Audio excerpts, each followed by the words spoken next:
Yes, hello everyone. Welcome back to the BVB podcast. My name's Carver. Jacob is unavailable tonight, but we have not one, but two special guests for this episode from Dortmund Dispatch, Eli Brand and Brian Straub. Gents, how are we? Less comfortable now that you said my full government name. Was I not supposed to? Sorry about that. No, it's fine. Originally, I had the address on there too, but I figured that probably wasn't as appropriate. But we actually just wrapped on. We actually just wrapped on y'all's show right before this. And so if you're looking for more Dortmund content, of course, that'd be a great place to start. But for tonight, we will briefly cover the very bizarre game at the weekend with that 1-0 loss to Leverkusen. We'll preview Hoffenheim, quick BVB Frauen update. We've got a keep or sell segment planned here for after the season. But I wanted to start us off by mentioning, for those that are unaware, that Nico Schlotterbeck has extended his contract with Borussia Dortmund until 2031, although it remains to be seen if we'll even have him stay for the next few weeks, let alone for another 5 years. But it's been one of the stories of the season, a decision that's been very drawn out for far longer than any Dortmund fan would have hoped originally, but we got it over the line.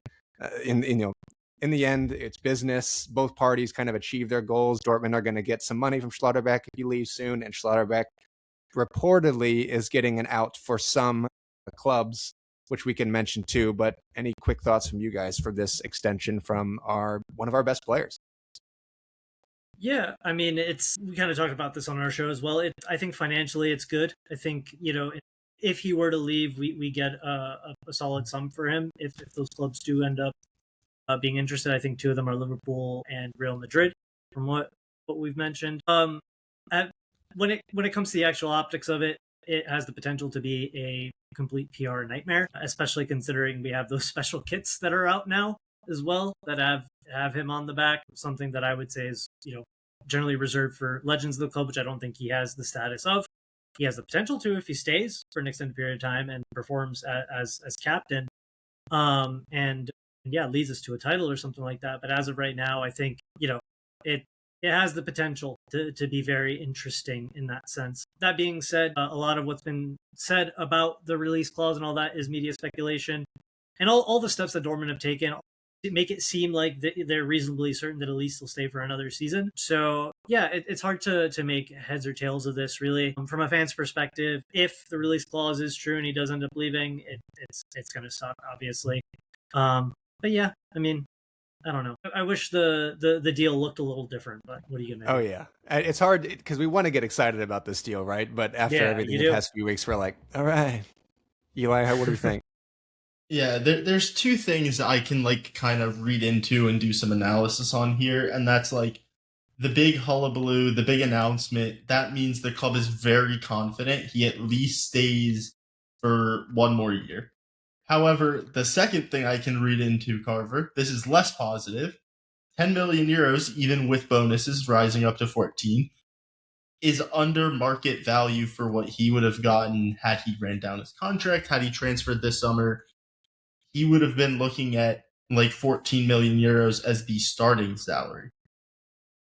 And so that leads me to believe that this is not necessarily set up to be a long-term deal. Maybe he does reach 14 million in escalators, not just by Dortmund winning the league and him playing a lot of minutes, but by he stays an extra year, he adds on money, and maybe that's an incentive for him to stay longer. But overall, just looking at that amount of salary in the first year, it seems to me like he will not be here for more than another year, maybe two at the most, but even that it finds hard to believe, and that is probably why the fans booed him in the intros this past weekend. We did send our Dortmund Dispatch in-person European correspondent to go check that out, and he was miserable because we lost 1-0 in a very dull game. But shout out Pedro.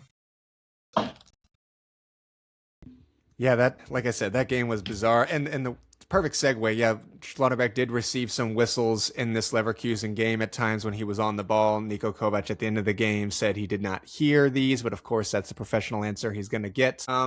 And I can understand, some of the fans' frustration. Schlotterbeck is one of my favorite Borussia Dortmund players in recent years. He's on the back of my kit right now, and I take getting a name on my kit pretty seriously. But, fans can and will express their feelings, especially for a very passionate and unified club. Maybe not so much as unified as, back in, in previous years, but Dortmund does have a very unified base and a very passionate one at that. So there were some emotions boiling over, but, there was a lot going on in that Leverkusen game too. I mean, the result was, of course, tragic. You had the tragic news of a fan needing to be revived here, and the club made a statement saying that they unfortunately had passed. So, of course, that's even more tragic to hear too. And, respect to Leverkusen fans for having the empathy to also not be chanting in the second half as well. So there was definitely some unity in terms of just, the community as a whole, the footballing community as a whole. And I have a lot of respect for that. But it was tough, that atmosphere. It was tough to get the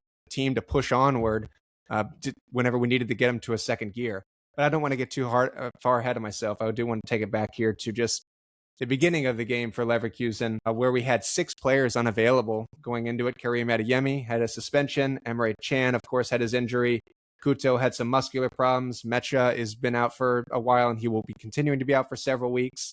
Filippo Mane is back in individual training, if not limited, no contact training, but he's still unavailable. And the changes that we made, Julian Brandt comes in, and then Fabio Silva as well comes into the starting lineup for Chukwuemeka and Maxi Bayer as opposed to the Stuttgart game.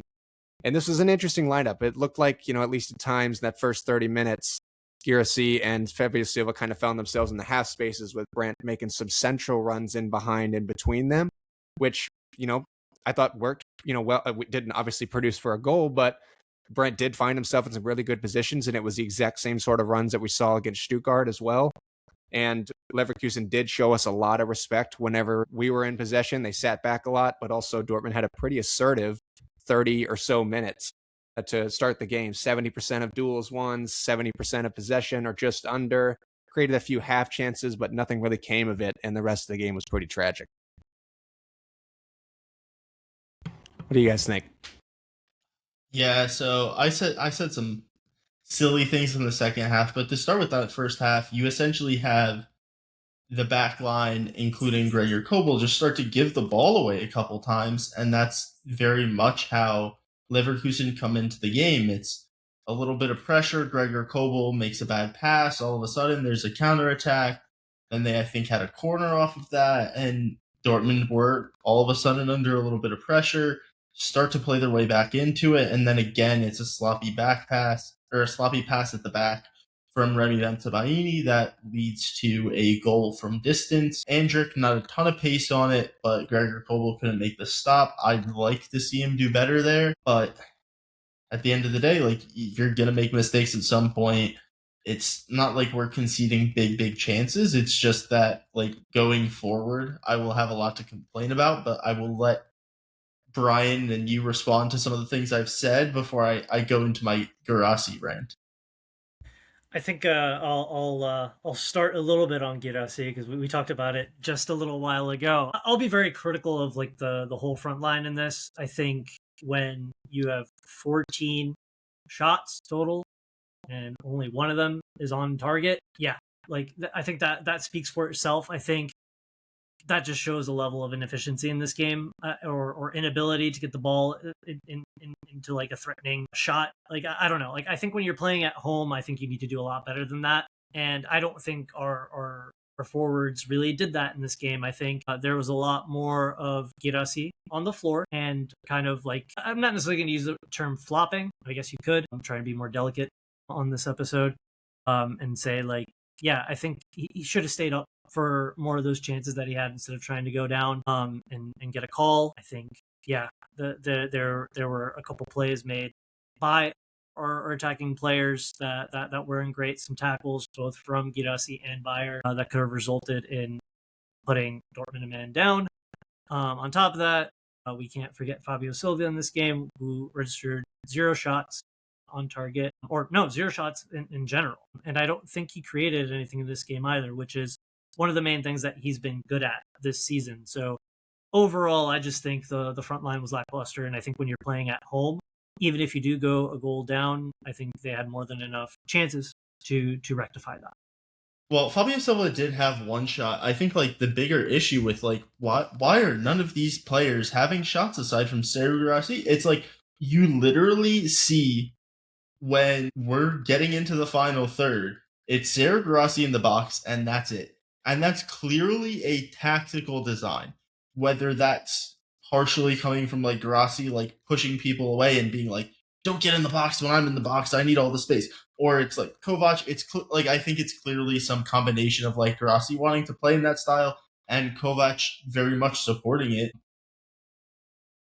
But it's an ugly style. It's not fun to watch. The shots are a little bit below average quality. Like you want to be at about 0.11 per shot. You're at about 0.09, whatever, per shot in terms of XG. Like that's not terrible because you're playing against a better team, but like that style it's just so ugly, and it's all you can do when Sergio Grassi's on the pitch. But then like you're taking off Julian Ryerson in the 75th minute for Almugera Kabar. You're taking off Daniel Svensson in the 59th minute for Maxi Bayer. You have two guys that can cross. You took them off the pitch. You gave up on the match at that point because Sergio Grassi's still on the pitch. You're only creating chances with him on the pitch from like crossing. Like I think we did actually end up creating a chance from like, no, that was a different match, sorry. But like we have seen like Karnichuk Womenka and some other guys play passes from central areas into Grassi, and he like goes and he hits the ball off. Maybe it was off the crossbar, maybe it was this match, I don't know. But like crossbar. That's a better way to create a chance, but like you're just not seeing that really happen enough. Like, yeah, like I can call out the one time it did happen, but it's not happening because we're essentially like looking to cross the ball 10 times. We got Inacio begging for the ball on the edge of the area off a little combination play, and he comes free. And instead we're like, oh, let me set up a cross from like deep on the right hand flank. And that's all we do. And it's so frustrating to watch as a fan. And it clearly goes down to like the style that we try to do to build up around Grassi, except when we do that, it makes everyone else on the pitch in an attacking sense worse. And I don't really get it, like in terms of the future, like is he really like a guy that scored 13 league goals for the second best team on the league?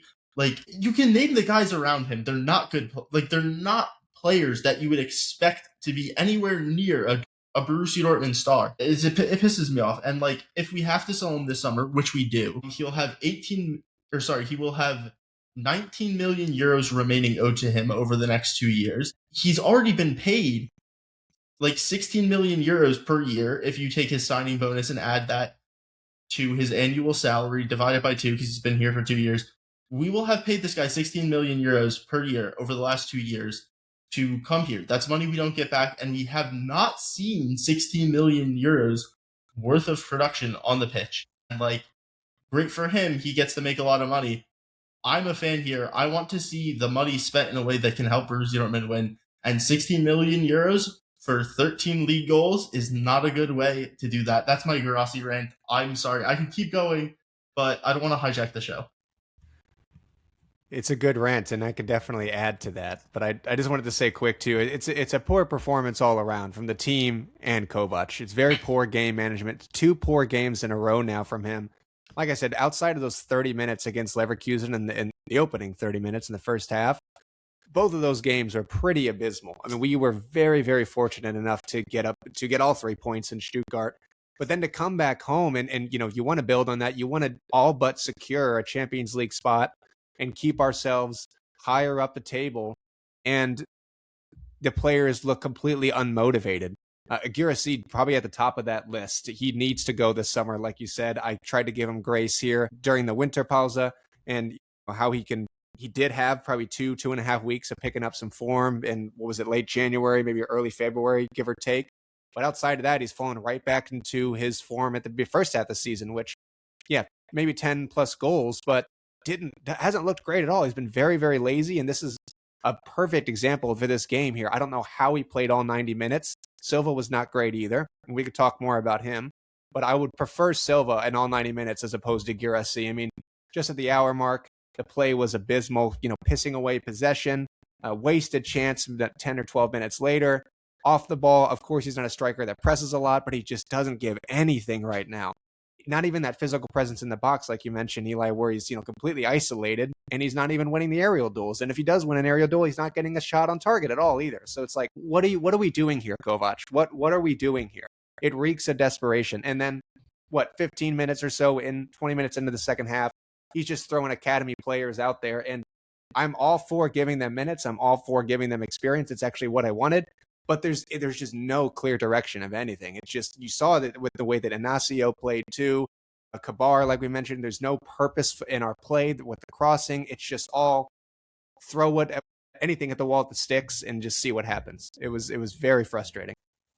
The one thing I will say, and I wonder if this is the case, because mathematically we are already qualified. We're a shoo-in for the Champions League, so we're set there. There's nothing really to necessarily play for. Obviously, securing as high a finishing position as possible. When you're playing like a team like Leverkusen, I don't think the players need any more motivation. This is a team that's going to attack you. It's a team that has won the Bundesliga recently. This is a good team. Not as good as they've been. It's a big game and you need to show up, especially when it's at home. But I do wonder if perhaps now Kovac is kind of throwing whatever quote unquote sticks onto the pitch, giving these young players more minutes to see what might possibly work more for next season. Not trying to take away from obviously what you said about the performance or anything like that, because Kovac, the players, all of them have their role to play in the bad performance that we had. But I do wonder if, well, for one, if the players, now that they know that Champions League is secured, maybe that motivation isn't there. I don't agree with it. I don't think that should be the case. I think you should be motivated, especially when you're playing for a club like Dortmund, with what you mentioned, with our fans being as unified, as passionate as they are. You shouldn't have more motivation than that to come out and perform well. But I do wonder if there is a little bit more experimentation now, if there's more, I guess, leeway and wiggle room for Kovac to do those things. I don't know. That just throwing that out there as a possibility. It might not be the case, but just pondering. Yeah, this is 3 straight weeks of, I believe, different formations. And even if you go back, like, this whole season, when we were in multiple competitions, we were playing essentially like some version of a 3-4-3 with 2 midfielders, not really a 6. And then you have 2 like kind of wingers that are kind of inverting a lot as your wing backs push up. And then you switch to the 5-3-2 with 2 8s, and then Joe Bellingham kind of sitting in a little bit more as a 6, but Mecha definitely taking some of that burden from him at times in that 6 area, and playing with a front 2 that Brian very much appreciates, I know. And then in this match, you have kind of Julian Brandt playing in that free role a little bit off the left. And then you have like a bit more of a double pivot, but you're kind of just creating a vacant area in like your defensive third, because the only real guy picking the ball up centrally is Joe Bellingham, because Marcel Sabitzer doesn't really like to do that except on the right wing. And you're playing this like formation that quite frankly does not work, because you're not getting any central ball progression, because if you just mark Joe Bellingham, that's really all that's on the center of the pitch. And you're playing this front 2 with guys that haven't really been on the pitch together except for a few 10-minute spells when you're trying to chuck the ball forward. And so you have this like midfield that is missing one of your key midfielders, and you're trying to like throw something together to see if like maybe next year we play with a 10, I guess, is the experiment. And like, that's cool. Brandt looked good at times, but in terms of the ball progression, I don't think Sabitzer is the guy that you would want in that formation. And we're talking about, we'll save it for the last segment. I don't want to mess up the flow of your show. No, you're good. Yeah, there's definitely plenty of other individuals that we can continue talking about. But any other thoughts on this game? I know we mentioned on your show too, at the end of the game, Kovac mentioned in the post game about Dortmund not having certain special players like usual in recent years. I know we talked about his tenure at Bayern, and he still wasn't playing as great a football. And this team has also been lacking some wingers for a while too. We, just kind of jammed everything down the middle. Again, very desperate football against Leverkusen. But any other things that we haven't mentioned? I was doing so good at not repeating myself from our episode that we recorded right before this, but I want your viewers to hear this point from me as well, because I said it on our show previously, but like, yeah, there's not the same level of talent. Like, we don't have a Dembele, we don't have a Marco Reus. Like, you don't have a guy that you can just pencil in 30 goal contributions, but you have a bunch of really talented players, and like, they've all looked worse than they did last year in a incoherent team. Like Maxi Bayer, his best season was 2 years ago. He looks like this, like he has the same talent, but he's getting played clearly out of position, and he has been for pretty much his whole time at Borussia Dortmund. Looks very good for like 2-3 games as a striker, and then gets moved out wide in this one, playing in like the front two, but like very much not as a 9. And then you have Karim Adeyemi like having one of his worst seasons since his first year at Dortmund.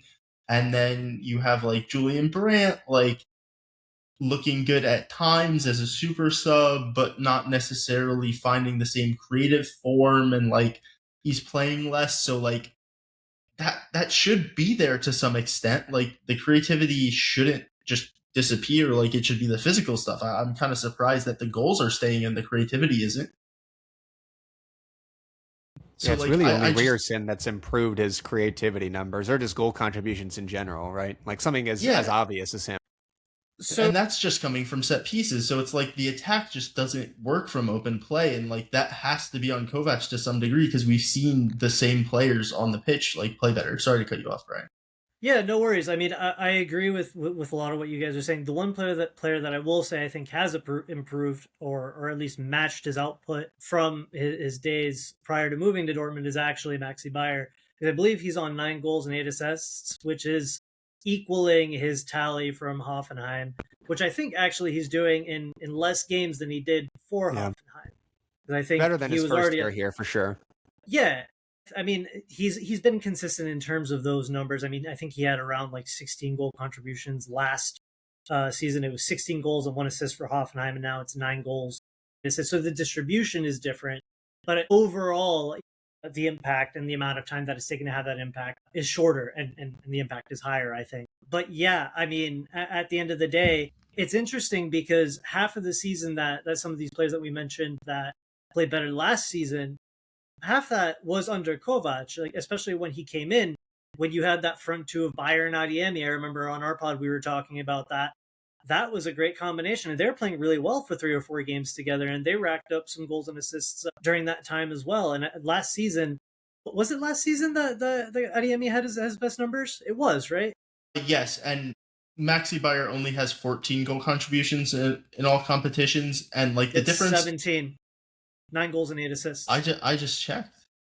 Yeah, I mean, well, I just looked at it today too. What source are you using? I checked SofaScore. He had 12 in the league. I believe it was 8 goals, 4 assists, and then he had another goal and assist in the Champions League. Transfermarkt that I was looking at. Let me see. We're gonna get lost in the weeds here. Why don't we save the numbers for Bayer, because we're gonna talk about him specifically. Okay. Because I'm seeing 15 on FOTMob, so we'll have to keep checking our sources. But either way, I wanted maybe to the Club World Cup's in there. It's only 3 competitions here, so I did pull it up. It's 9 goals and 8 assists for Bundesliga, Champions League, and he didn't have anything in the DFB Cup. But it's 8 goals, 7 assists in the Bundesliga, according to this source, and a goal and assist in the Champions League. So either way, I don't know.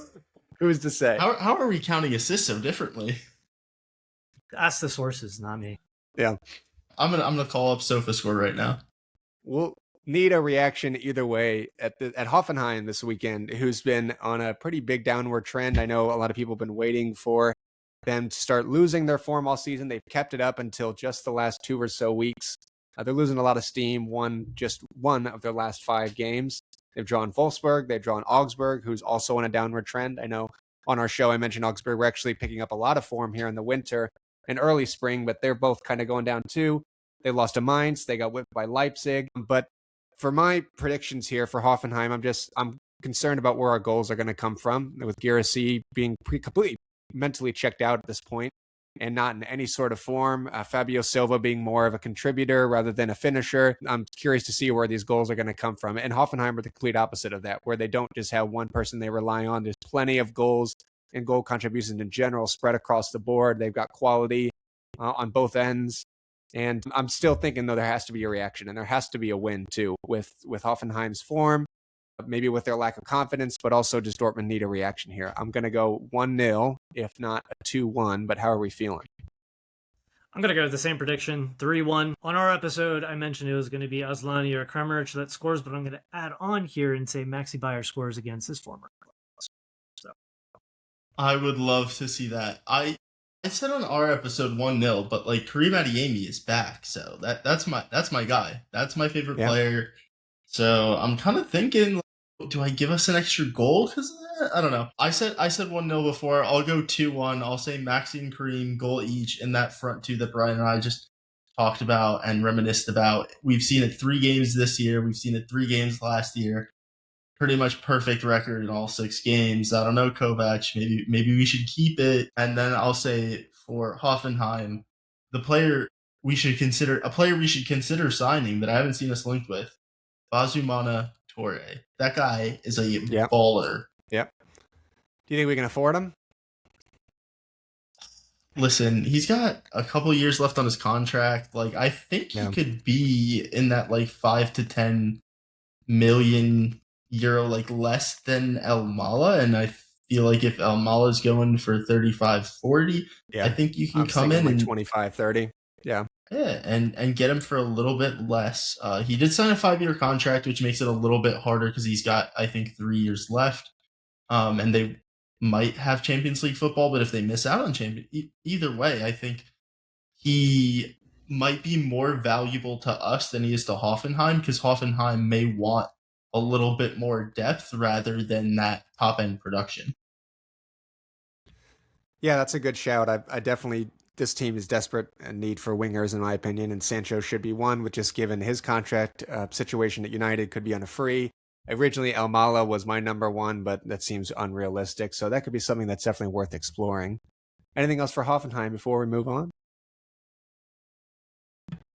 Sounds good. Yeah, I just wanted to give a quick BVB Frauen update before we end with our Keep or Sell segment. They just had a 6-0 win against GSV 1910 Mowers, who are dead last and winless in Regional Liga West.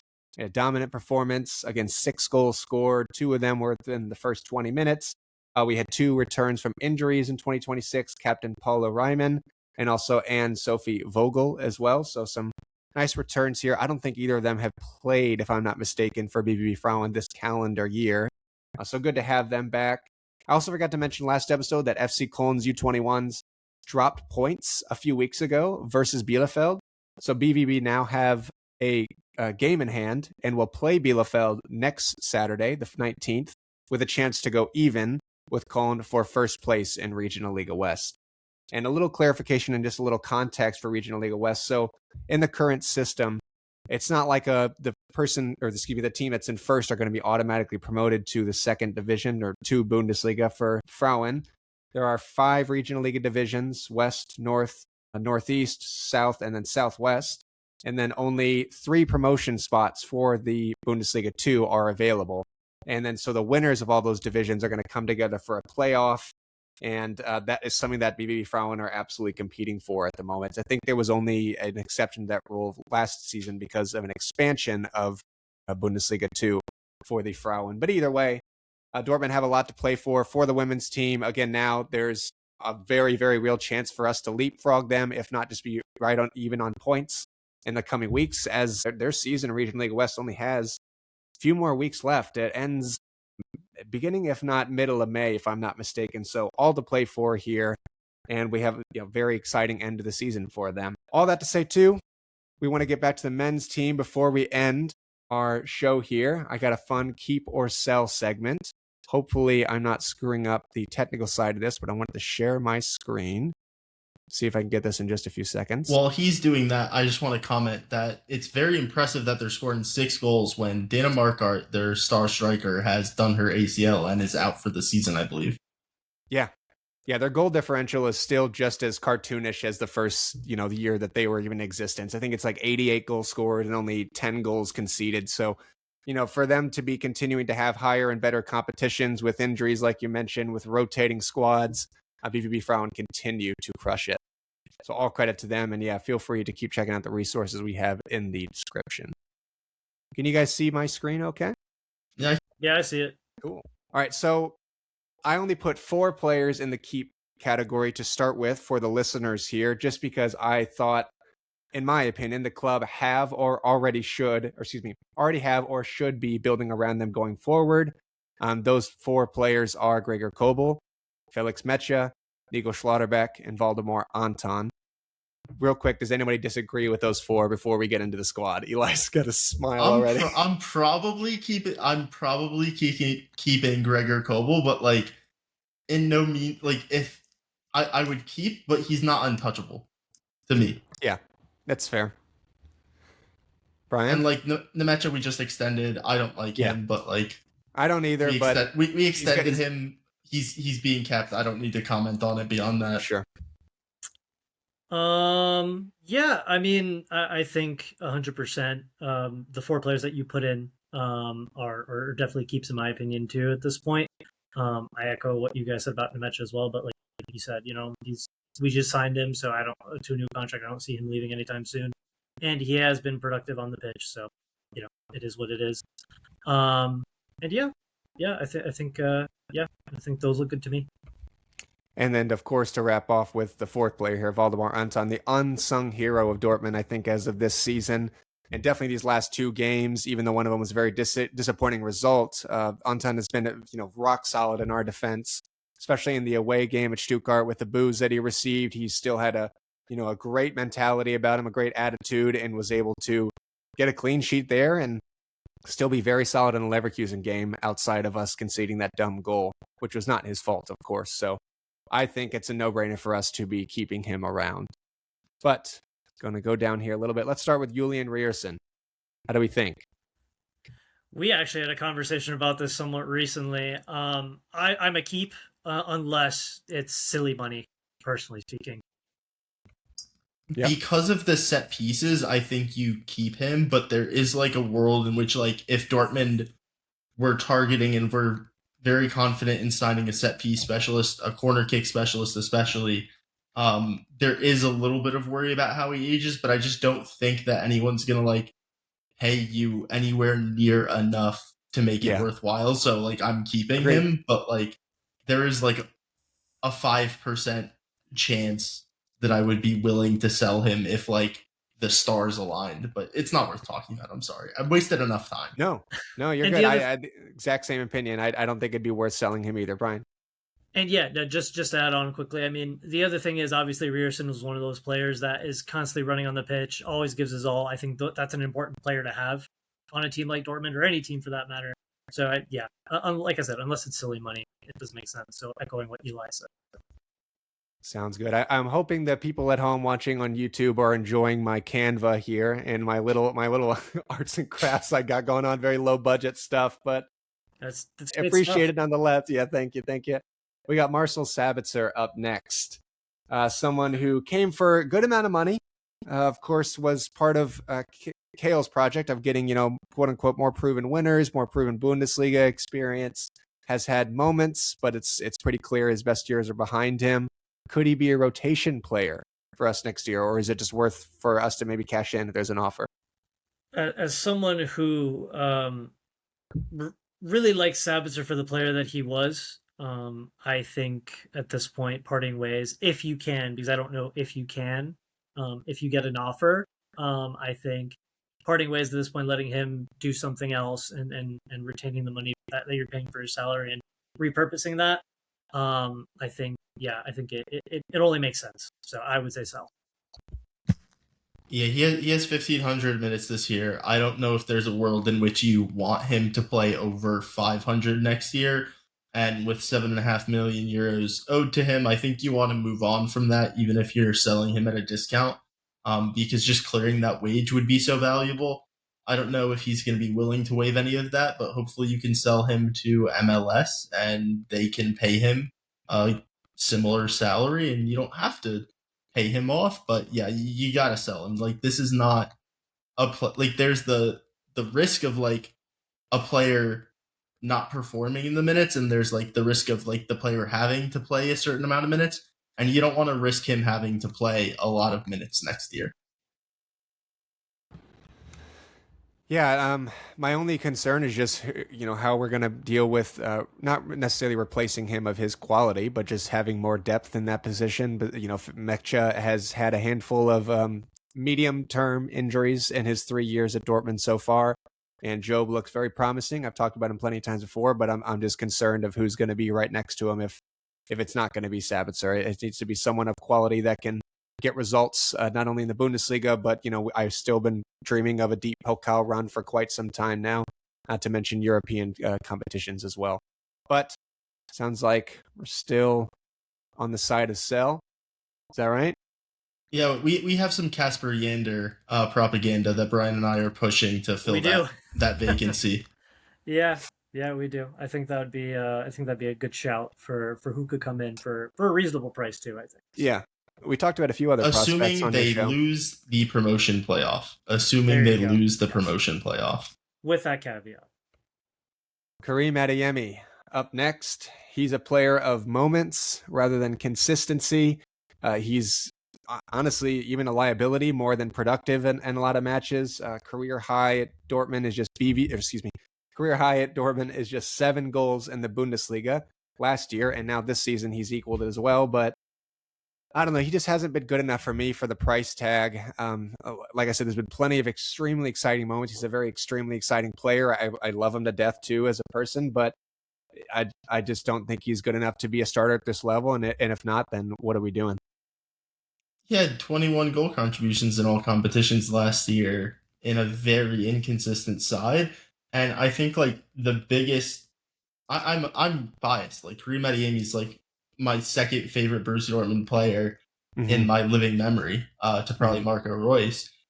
But like for me, his biggest threat is like just the space he opens up for whoever he plays with. He's such a threat off the bench. He's such a threat when he starts, and he's a guy that like he's played like a lot of minutes, and I think like you want to have a bit more rotation of your like fast twitch guys, and like your fast twitch guys are going to be more prone to injury. He's 24. He's going to turn 25 in the middle of next season. I think you can get him for, like, you want to keep him for 2 more years.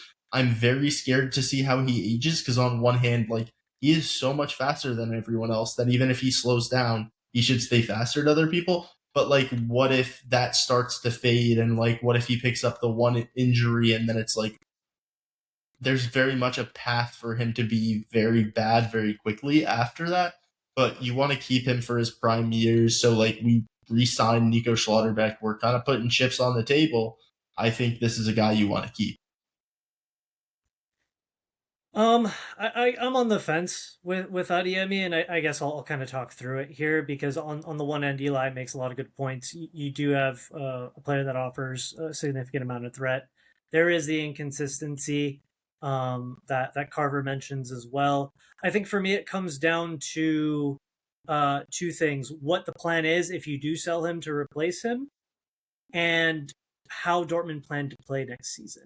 Because I kind of mentioned this a little bit earlier. Like when you have him playing in that front 2, I think he's quite good. I think we saw a little bit of that last season with him playing up top with Bayer. I think that front 2 pairing was quite good in my opinion. He can obviously function on the wing. He's played as a winger for us for quite some time. Once again, he's one of those players like Daniel Mullen, where his best season for Salzburg was playing in a front 2 with no Okafor. So I think it really depends on where you play him. He is more flexible than some of the other players we played on the wing, so he's capable of doing it, and he does offer a threat. So for now, I'm going to say keep unless we see, once again, kind of like with Rierson, silly money for him, A, and B, a plausible plan to replace him moving forward. So for now, just narrowly, I'm a keep. Yep. I didn't mention that, but I think that's something that definitely we need to be considering too. And another thing, it's like, I don't know how much money we can get for him, honestly. I mean, is it crazy to say, max we're looking at 45 or 50 and we spent just under 35 for him? That's not a big profit for us. And at that point, is it worth, it depends again, how we're looking to play. Can we just extend and see if he can continue to produce? So I'll go ahead and throw him and keep. You guys convinced me here. Next, Sergio Guirassy. Is it a question? Yeah. Sell him faster. Do we really need to go into this again? Sell, and I told you so, and I called it when we signed him and he was still performing. I told you in 2 years he was going to be a shell of himself, and no one listened to me. The one thing I will say, because I don't want it to seem like, at least I'm going to speak for myself here. I'm grateful for his first good season, the goal contributions, all of that. I think he was carrying our team at times, especially under Nuri Sahin. So I do have to give him his flowers for that. But at this point, the age profile and I guess how we're looking to play under Kovac, kind of like what we mentioned earlier, he's not fitting that. He's not really performing the same way. He's fallen off. I think at this point, it's the right time to replace him.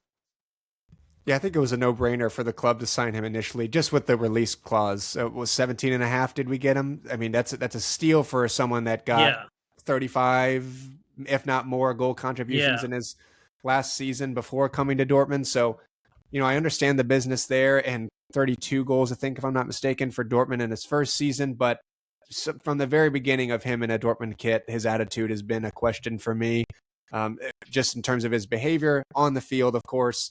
But just his attitude in terms of his work rate and just what he does when he has the ball at his feet, it seems very careless. And at this point, I think he's just pretty mentally checked out. And then also, I think we could get a pretty decent price for him. I'm thinking maybe 35, 40. And for, us only having 17 and a half, that's a pretty good turnaround, especially for his age. Remy Benza. Sorry, I started to move him first. I don't know why I did that. I was just going to say that 35 to 45 million is less than we've spent on the total package, but yeah, well, of course, yeah, with the salary and everything, that comes right back around. But just at the time, I understand from the business end of why Dortmund made that decision. But yeah, Remy Benza next. For me, he's a keep just because of his versatility, his aggression. I think he could be a good rotation player. I know we do have Paredes coming in as a left wing back. A left tacking wing back, because we definitely need a lot more of that going forward. But for him to play, he could be a left-footed center back. I think he could be really good for other games that are not high-end Champions League or must-win Bundesliga games. And he's got plenty of Bundesliga experience. And on the ball, he can be offering pretty good moments at times. And considering he came from a free, I don't know how much money we could get from him. I'm going to go with keep for me. I just think there's too much turnover, and he's not bad enough that it's worth selling him. Sure. So I would go keep as well. The versatility at this stage in his career, I think, is a little overrated, because I don't like him as a left back anymore. I'm going to be a keep as well. Benza has really, I guess, won me over, because I wasn't very happy with his performance, obviously, when in his first season. But the more he's played as a center back, the more I've been keen. We talked about this a lot in the beginning of the season. He was one of the best progressive passing defenders in the league. I don't know where the numbers stand right now, where he is in those numbers, but he was doing quite well at that time, and I do think he still has that in him. I think his tackling is exceptional at times. Yes, he does have a stupid mistake every now and then. Obviously, the Atalanta game comes to mind, the game against Leverkusen with his pass to Andrich. So he does have that in his locker, but kind of like what Eli mentioned earlier too, there's a lot of turnover right now. And I think he's an experienced player that still offers something, especially when he's playing in that back three. So I'm full on keep for him. Sounds good. Nice and easy there. Next we have Jan Kot. Bit of a puzzling one for me.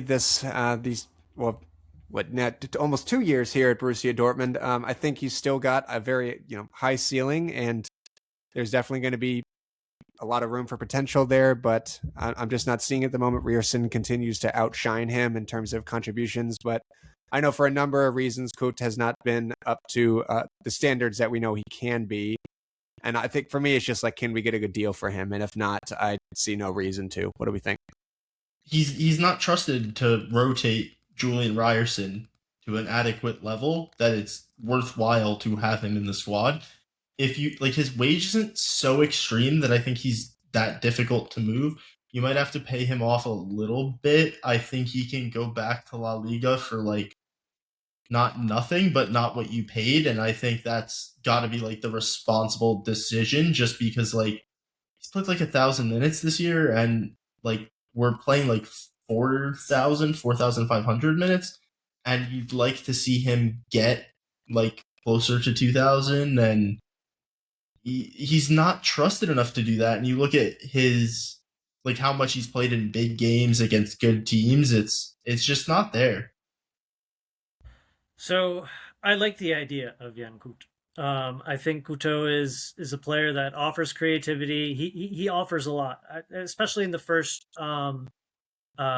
season. Early on, I was very excited by the signing, and the first few games he was decent, and there were glimpses of what I thought he could bring to this team.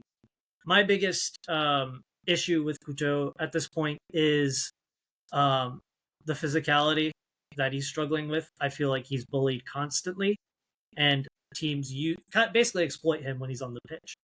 So I think that a move, kind of like what Eli said, to La Liga makes sense for him, because I think he'd do a lot better there. Kind of like how he did with Girona. He did have a good season with them prior to moving to us. But yeah, like I said, I like the idea of him, but it just hasn't worked out the way I would have liked it to. Fair enough. Just to speed things up here, Job, I think it's just a keep, right? Yeah. Keep. No argument there. Maxi's my number 9. We don't need to talk about it. He's number 9 now. Brian, I already know it's same for you. Yeah, we gotta say nothing. That's my boy. These last 3 could be kind of interesting. Chukwuemeka, bit of an interesting season for him so far. He's not someone even in his loan spell that directly contributed much at all, but he, whenever he was playing, we were winning in his loan spell. His progressive carries can be pretty motivating and definitely can get us higher up the pitch a lot. And he can offer a bit of an attack as well, but I don't know if I'm seeing enough for how much we spent on him at the moment, with just over 20, if not at 20 for him. And he's struggling to get really any minutes at all. I like this player. And I think what I'm going to be a keep. What kind of brings that to mind to me is kind of like what you mentioned. His ability to progress the ball. I like the fact that we do have another midfielder that can do that. Aside from Nemecha, Job a little bit. I think this is another example of, if you did move him on, I feel like you'd need to have a plan and bring in another player to replace him, which Dortmund hasn't always been the best in doing as of recent years. We kind of lose a player and then we're like, okay, or we don't bring in the right profile. I think he offers a lot in terms of his ability to play 8 and 10.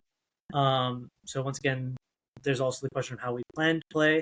But if we're moving on a player like Sabitzer, and that what we're left with is Nemecha, Job, and Chukwuemeka. So I think you keep him and you bring in another player to build on that. So he's a keep for me. Yeah, coming into the season, he only had about 1,000 total senior minutes, even if he's been playing senior football for 5 years coming into the season. He's at 800 minutes just in the Bundesliga right now, so he's over 1,000 minutes.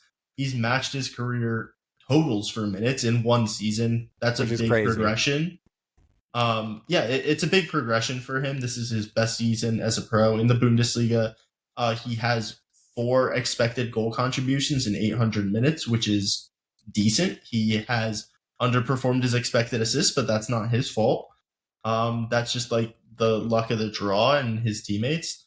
I think that it's an egregious overpay, but I think you keep him because right now I think like there's not really a profit on the transfer market. Exactly. In spite of the fact he has matched his career total for minutes. And so I think you just keep him for another year or 2 and you see where you're at. I think if he gives you the same thing next summer, you're probably getting your money back. I think if he gives you a little bit more, you're very happy. But yeah, bad overpay, but you got to keep him. I agree. That would be smart business there. I'm not sure what suitable offers would come in. And like we mentioned, he's really the only number 10 that we'll have in this team as of now for next season. Only pure 10. Him and Lerma. But yeah, that's true. That's true. That's true. And Inacio. We've seen more And Venancio than should say, Lerma. okay, I'll clarify. Senior player, right? Yeah, There you yeah. go. Okay, Daniel Facts. Svensson. Seems like, surprisingly, there's been a lot of split opinions on him online the past several months. He is a consistent player, but he's someone that's not super flashy as well. So what do we think? Kind of same thing. We don't know if we'll get to. I know Leeds had some rumored interest, but I'm not sure if anyone would be really willing to give us a lot of money. He's the only left back at the club. What are we talking about? And he's paid nothing. That too. He's paid nothing, guys. His salary is nothing. I've also seen rumors that he's looking to get a pretty big bump here in the next few months, but that's again just speculation. So yeah, you don't have to give it to him. Like you can tell him we're selling you next season, and you're going to make so much money. Like you're keeping him because you have one left back at the club. Like Cabo Prates is a child.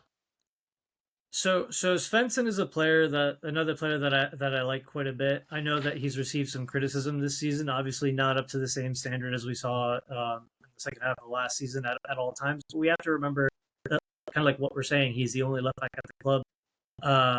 Well, not only because you do have Ben Spiney that can theoretically play there, but you're not going to be playing him there, especially if you're playing in a back three, because he's just better there.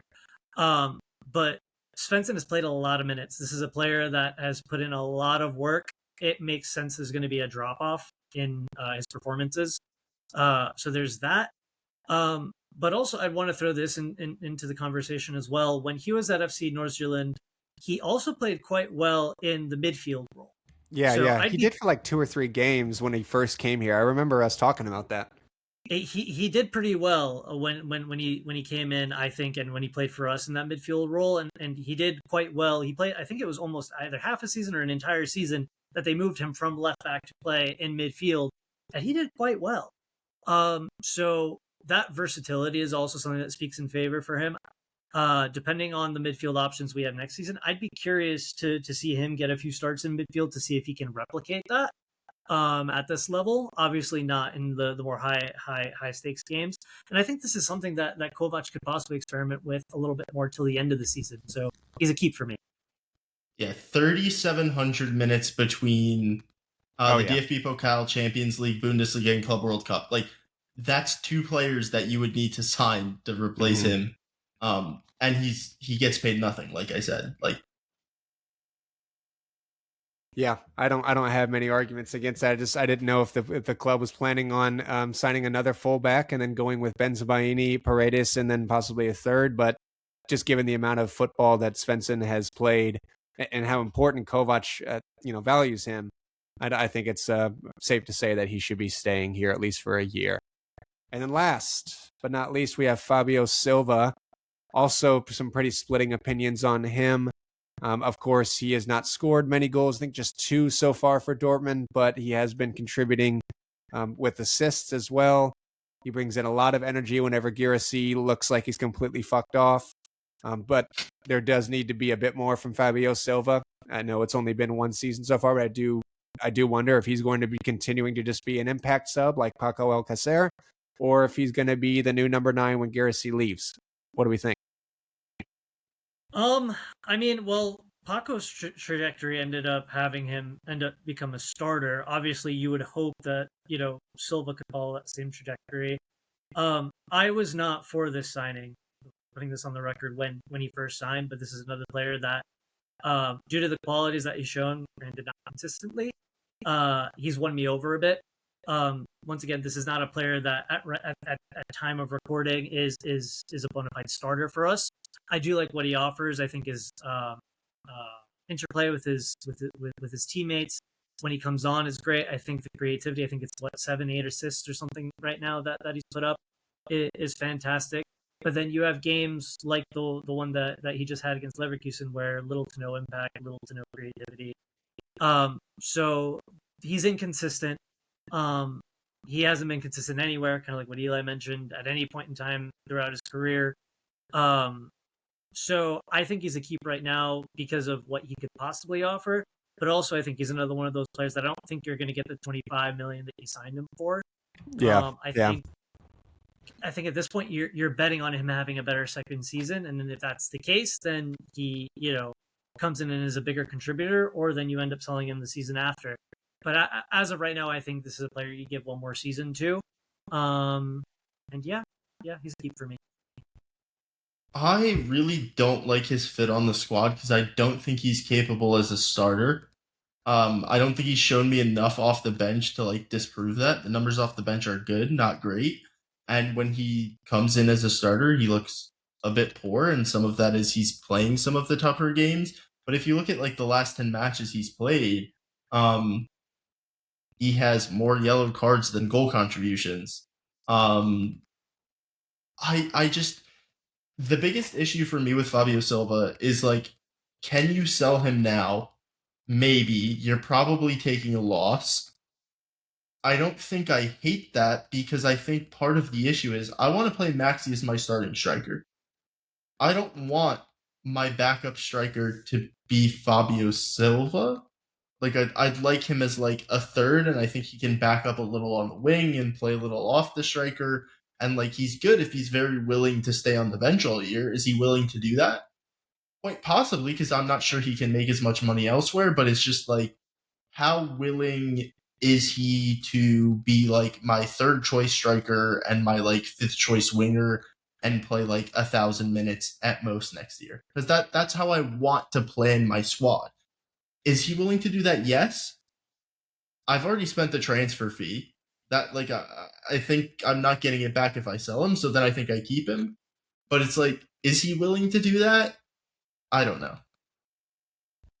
The one thing I will say is I think depending on who comes in next season, because let's say Guirassy leaves, obviously we need another striker. I still think that starting role, once again, depending on how we play, if we play with the current two, I think one of those options beside Maxi is still fairly open. Like let's say, for example, we sign like Asllani or something, which is who we've been rumored to sign. Depending on how he performs, then you have one of those situations where we might be seeing more of Silva, kind of like what we're seeing now, where Guirassy's form is different. We've seen more, which could give him the opportunity to improve on the season that he's had now. I think this is a talented player. Unfortunately, I think even kind of just looking at like his career trajectory, he made his move from Porto very early to Wolves, and I think that really hampered his development. But yeah, I mean, I can see him in the sell category if we get the right value for him. I wouldn't want to sell him on too much loss because then we need to get two strikers next season, especially if we're playing with a front. Yeah, there's definitely a couple situations for some of the guys in the keeps category where like if you get a silly like little West Ham on the Fulkrug offer, and there's a team willing to overpay for one of these guys, there's two or three in there where it's like, if I'm getting like 30 million for Chukwuemeka, I don't need to find out if he's good anymore because I've gotten a good fee back. This same thing for like Fabio Silva. Like if you offer me my money back, I'm taking it because he made his wages back. Like I don't think there's a ton more in there. Maybe there is. He's only 23, but like if you don't see it next year, then you're losing money and you're stuck with 2 more years of a player whose contract is essentially underwater. Whereas with Chukwuemeka, you have that extra year worth of time because he's about a year younger. So Chook and bring in Sancho as 10. Am I right, Eli? I'm leaving. I'm leaving. Good night. No Sancho talk today. A lot of great points, and I was thinking about adding a third middle section of just like if a suitable offer comes in, but I wanted to just to make it, I guess, a bit more fun, force us to make a decision either way. But there are results there. It's pretty much, I mean, of course, with some caveats of if offers come in, we are keeping everyone except for Marcel Sabitzer, Guirassy, and Jan Kot. Please feel free to let us know if you agree, disagree, any other takes that we might not have touched on for some of these players. We'd love to hear your thoughts. Other than that, it was a pretty jam-packed show. Eli, Brian, thank you for your time. Any other plugs for your guys' show, for your writings, anything like that? Just thank you for having us. Obviously, for people who want more Dortmund content, follow us at Dortmund Dispatch. Come check us out too. Yeah, I'm available on Instagram at elibrand.d. So like Eli Brand, but with a dot in front of the D. If you like men's fashion content, an occasional fitness video. You can catch that there. On TikTok, I think it's like eBrand Thrifts or something like that. I am much more famous there. It's actually Eli Brand.d is the and then or the is e.brand.thrifts, but the name is Eli Brand. So you can find me there. Super long plug, so sorry about that. Please comment that you hate my opinions just to drive the engagement, because Carver would appreciate that. Always appreciate it. And of course, listener, always appreciate you engaging with the show.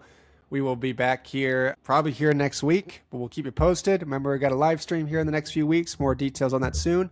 Other than that, I hope you all enjoy your week. Thank you for listening. We'll see you soon.